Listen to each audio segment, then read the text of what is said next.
The credit downgrade by Standard & Poor's, one of 3 U.S. rating agencies, has generated political shockwaves, but its immediate impact on financial markets is less clear.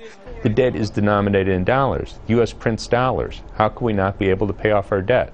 So I don't know what S&P thinks it's saying if it downgrades U.S. debt. In theory, the downgrade is supposed to trigger a ripple effect, making continued lending to the government more risky, and so raising borrowing rates throughout the U.S. economy and beyond.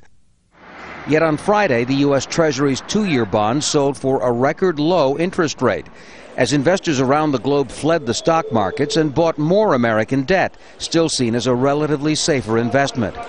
For big foreign lenders, though, led by China, higher interest rates in the future means the value of the U.S. bonds they already own will fall. China holds about $1.1 trillion in U.S. government debt, and Japan holds about $1 trillion. And if the price drops by 1%, and China will suffer an $11 billion in paper loss immediately. In an official commentary, the Chinese news agency warned that more devastating credit rating cuts are on the way unless the U.S. learns to live within its means. It called on the U.S. to shrink its military and social welfare costs and yield to international supervision of the dollar. But France and other Western governments minimized the impact of the downgrade.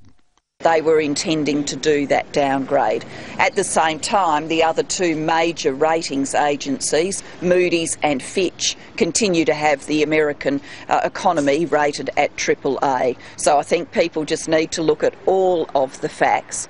Standard & Poor's blamed its decision on the debt ceiling deal between Congress and President Obama last week. The agency said it fell short of the spending cuts and extra revenue needed to rein in the government's rising burden of debt. But an unidentified Treasury spokesman said the company's analysis was based on a calculating error to the tune of $2 trillion.